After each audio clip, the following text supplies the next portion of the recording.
Get ready to be the best game manufacturer. This is our preview of The Game Makers.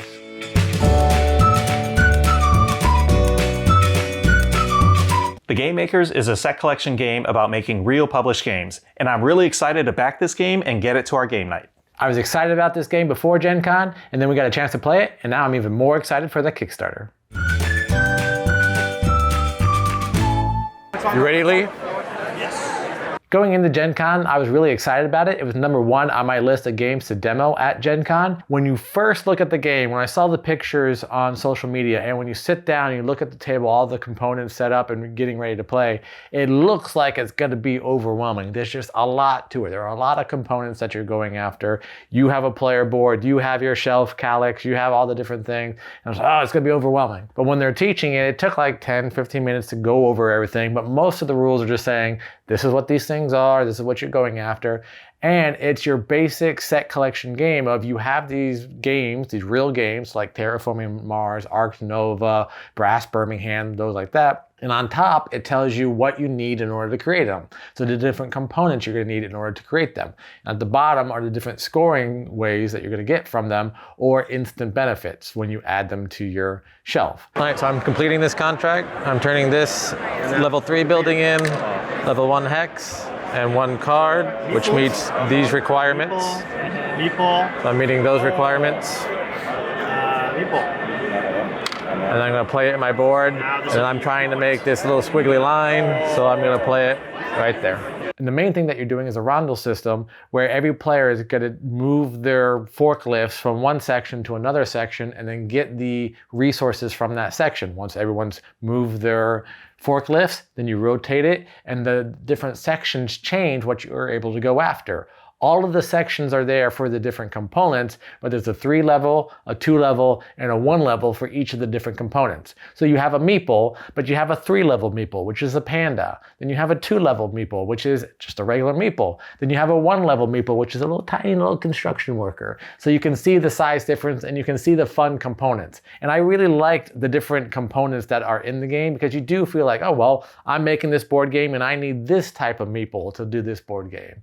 So at first glance, you're like, oh, why are there so many components? Why is it so complicated? But it's not really, because as you're learning it, it's like, oh, this is pretty simple. And there's a lot of components because you need those 3 different levels to make the game, to have that theming involved with the game as you're playing. So it feels overwhelming when you look at it, but once you learn and you understand, it doesn't feel that overwhelming and it all makes sense for the theme of the game. The board you're given is like dual layered or tri-layered, whatever it might be, but you got all these tracks that you're working that kind of help with your scoring. It's really cool. Like, yes, it seems overwhelming. This track, that track, you can use this like multi-use pieces too, right? Use it as a worker or use it as a game component.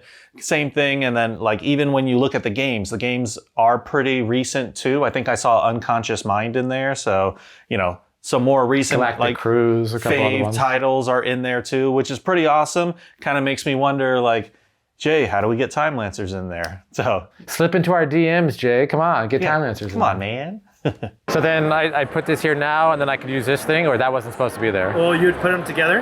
Okay. Like that, and then you get anything like that. Okay. Any free level 2 resource. I don't want to make it sound like it's a super easy game to play. I don't think that your 5-year-old kid's going to be playing this game. However, the concept of what you're trying to do is very approachable as you're going to play it. But there's still a lot of depth to it as you're going through the different strategies you can go through. As Lee pointed out, as you get those different items, you can either use them as components to build your games, or you can use them to do other things, like you can roll the dice to move up on the point multiplier, or you can use those meeples to get different bonuses as you're going, because you may not always be able to get that level 2 thing when you need it, but if you have workers that you can use each of the different rounds, then you can use those workers to get the components you need to finish up the board games that you need. And because everyone's going at the same time because of the way that you're moving your forklifts, if you're like, oh crap, I did forget to do something, it was 1 step back, I don't want to have to wait a whole nother rotation, that's when it's good to use those workers. So you can use them, and then once it makes a complete rotation, you get those workers back into the, what did they call it? The break room. Yeah. You get those workers back into the break room to then use on the next rotation of the board. So I really like here, you're planning out your strategy, you're using them for components, or you're creating your engine building thing. So I really like the thought process that goes. So it's approachable, but then there's depth to it to really think about, okay, do I use this now? Do I build this game now? Or do I build up my engine so that I can do better with my games as I'm going? Yeah, I will say I do like how we're all moving at the same time, because for time efficiency, the game can go pretty quick once everyone knows. But I will say there's all like, like, hold on, let me get one of these. So we may be a lot of like, get out of here. Get it. I could see, because I was kind of doing it because the other player that we were playing with and I were always going. But Lee was learning the game. It was our first time playing. He was asking questions and we'd be sitting there going, come on, Lee, go. So I could see that once we get the game in person, there's going to be a lot of, Lee, I'm going to move this board if you don't move your things fast enough. That's just us and the way we play, jokingly. But I can agree with that there may be some times where if someone does have that slight analysis paralysis and the other people are waiting, because it's not just, wait for your turn, then get to my turn, do my turn. Now this is literally, I can be moving as fast as possible if this player wasn't going so slow. Not to imply that Lee goes slow. Yeah, not to imply, literally stating it. Yeah, not to imply it, to flat out say Lee goes slow. You can finish the game quickly. I almost had my shelf complete, and that's one of the triggers for the end game, is when one player completes their shelf. And I was almost there, even in the 45 minutes, so it does play quickly, but I wish we could have had another chance. Maybe I might have slowed it down just a little bit to really figure out the scoring. That's one thing we didn't really get a whole lot of, was really figuring out how high can that score go, how even will the scores be when you play 4 or 5 times through and everyone does know what they're doing. Because there's so many different scoring. Oh, you scored this way, you scored this way, this card does this card does that, this multiplier does this. We didn't even get into the tree scoring and all that different stuff with the other column on the scoring track. So there's just a lot to it. Even though I already said it doesn't feel overwhelming, when you get to the scoring, because of that depth, it's like, there's a lot of replayability to really figure out how that scoring can really get you those points. And even though we end early, I think when we added up all our scores, they were like neck and neck. It was like 27, 25, 23 or something, or like 30, 27, something like that. It was pretty neck and neck of like how we were all playing, even though it was our first time. And, we're still, some of us are still kind of like, is this it?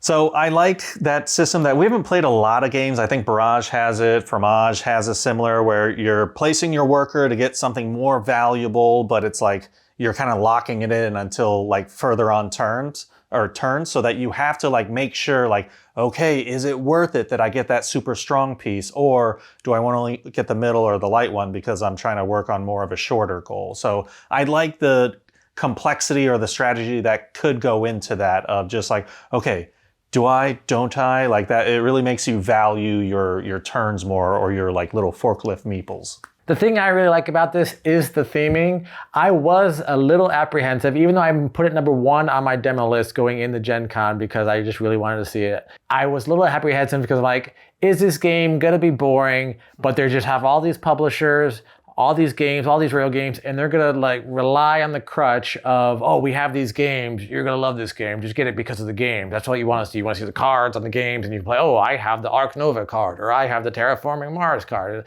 and that's what they're selling it on. And it is what they're selling it on. However, it was a lot of fun as well, and that's what I really appreciate, that it's the theming works with the mechanics. You don't need all those publishers. That's just the cherry on top. You could have had made up games. They could have just been making random XYZ widget game, and it would still be a lot of fun with the mechanics that you have. So I appreciate that it exceeded my expectations of, it wasn't just a cash grab. Let's throw all these games in here and like get you that recognition of, I see that game, I see that game, I want to play with those. It's still a lot of fun, even if you lost that, but because of that, it's even better. What did you not like about the game? I will say the player board can be a little overwhelming when you're just learning it, right? You got your break room and, you can do this to do that. Like, and then the timing, I was always asking myself, can I do this now? It's like, yeah, you can do it. That was the answer. So if you have that, can I do this now? Yes, you can always do that now.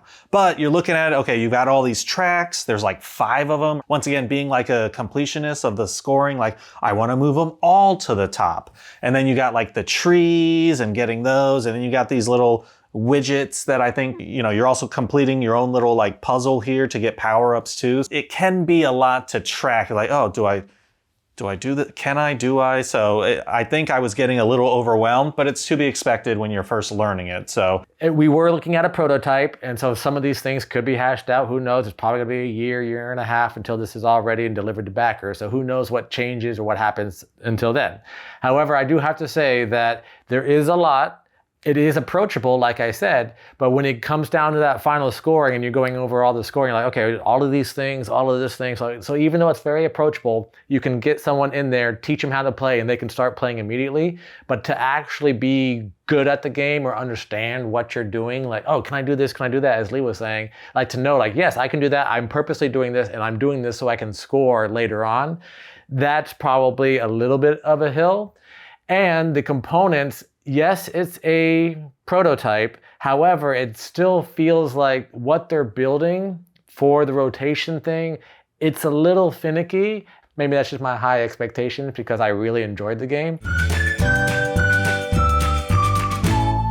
normally we wouldn't give a preview video a score. However, I think I was just kind of blown out of the water and taken by surprise by just demoing this, that I'm just gonna say, like, I recommend this game and I'm gonna back it when it comes out. It's just the pieces, everything I saw, how it plays. It's, you know, it looks great. I think we're gonna have a lot of fun, and this is probably gonna be my favorite of that year when we finally get it. Overall, I really enjoyed this game. I had some apprehensions that I talked about going into the demo, even though I was really excited about it. And I think it just cleared all those up. It's not a game focused on the IP that it has. It's still a fun game, even without that. That's just the cherry on top. As you're playing it, it seems like it could be overwhelming when you first look at it and when you're learning. However, it's very easy to get into. Yes, there is a little bit of a hill figuring out how to get good at it, but that's always what makes a game fun, is when you're trying to figure out how to become a master at it.